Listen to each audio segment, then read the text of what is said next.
Greetings YouTube, welcome to an upgrade. I recently came up with this clamp right here, and I was really happy with this clamp because it does exactly what I wanted to do. It just doesn't do it all that well. Let me show you what I mean. Put the block down there, get that out of the way. Oops, sorry.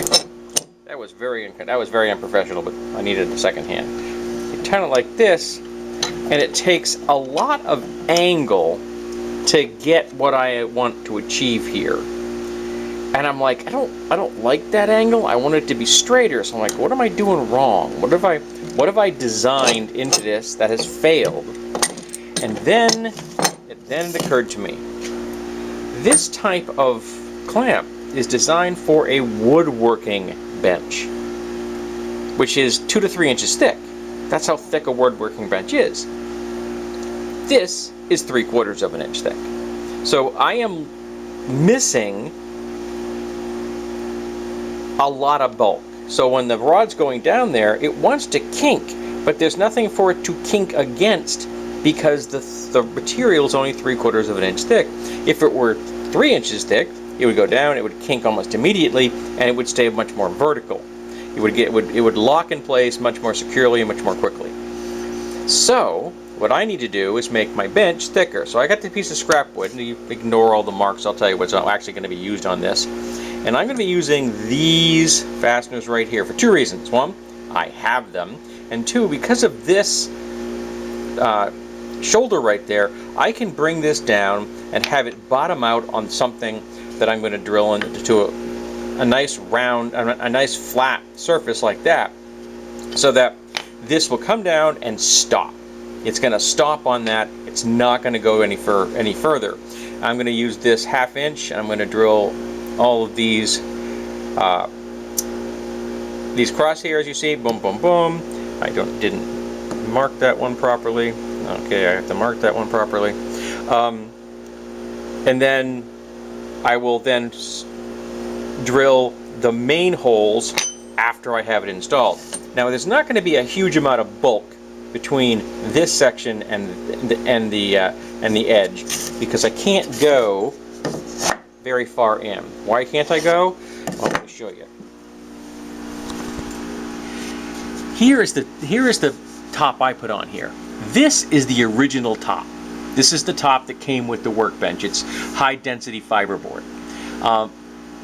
And I wanted to get both more surface area, which I got, and I also wanted to cover up the fact that the guy who had this before me was a gunsmith. And so he soaked the top of this thing with oil, which I did not want. So I put this on here, which gave me more space and gave me a nice clean surface area.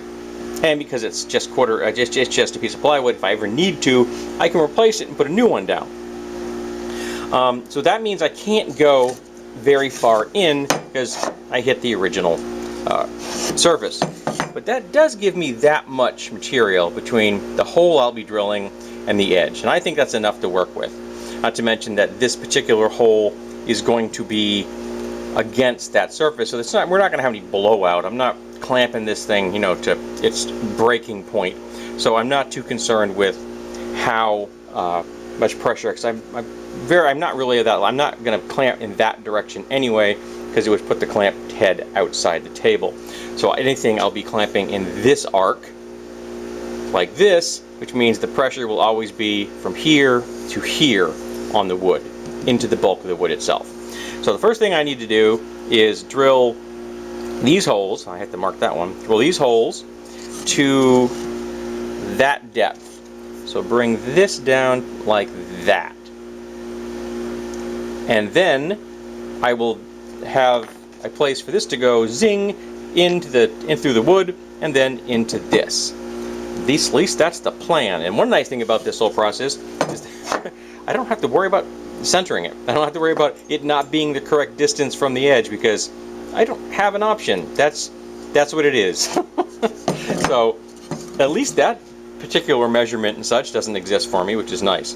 So I need to set up this in my drill press and to make sure it's set up to the correct height, correct depth, and then start drilling those holes. And mark that one before I forget. And that, once assembled, I will then use a 5/8 inch bit and go right through here in through this.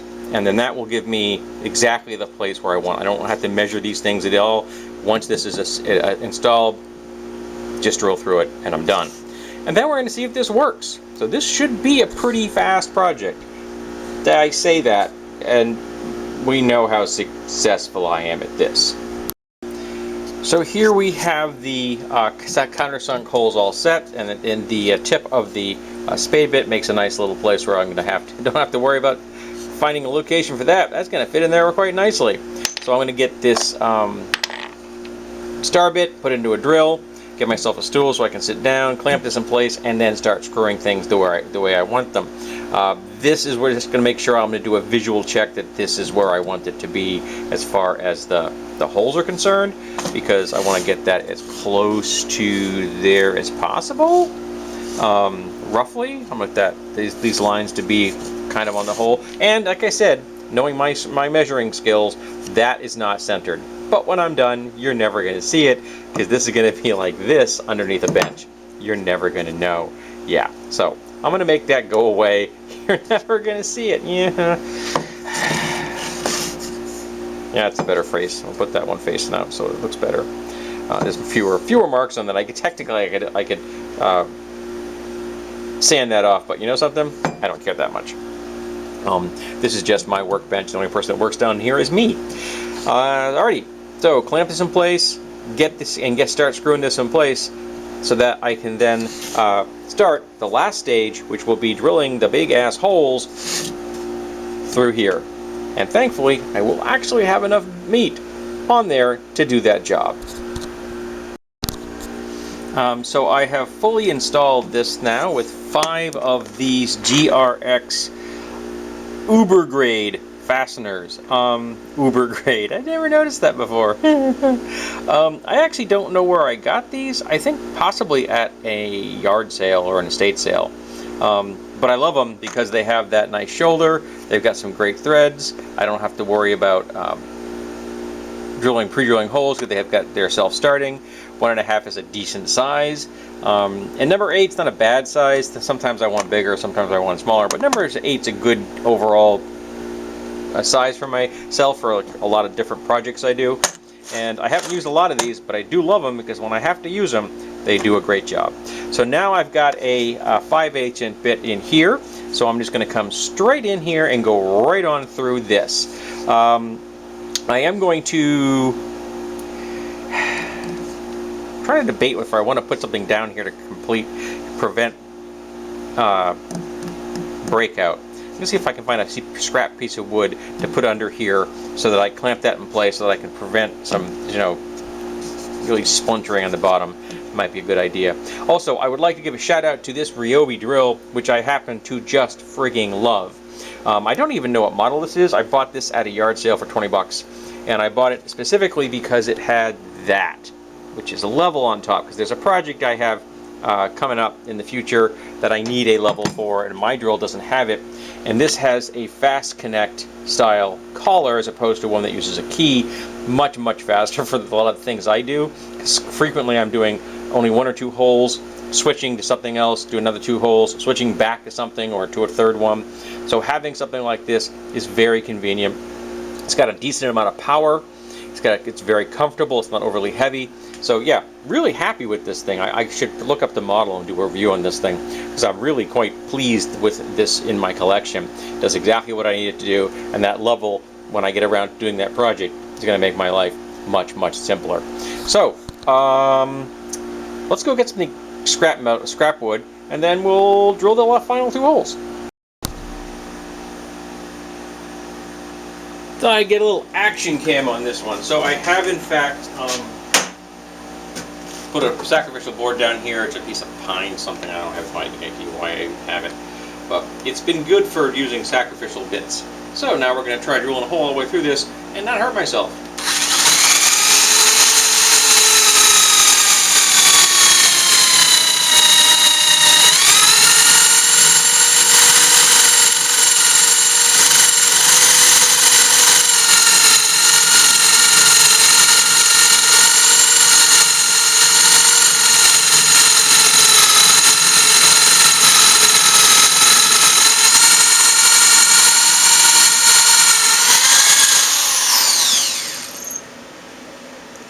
don't know if I've gotten all the way through that.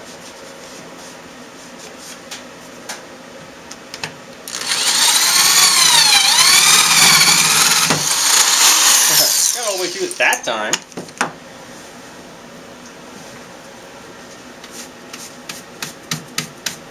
Get that out of the way.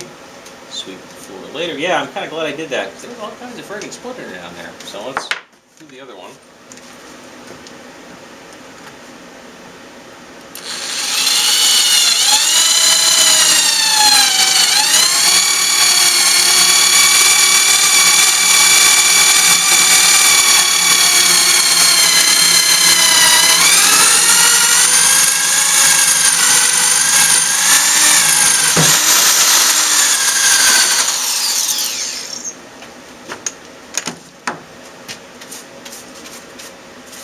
Alrighty, so let's take this off.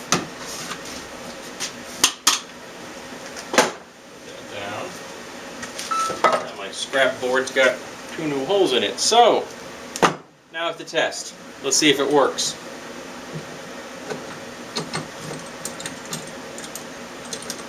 Drop it down.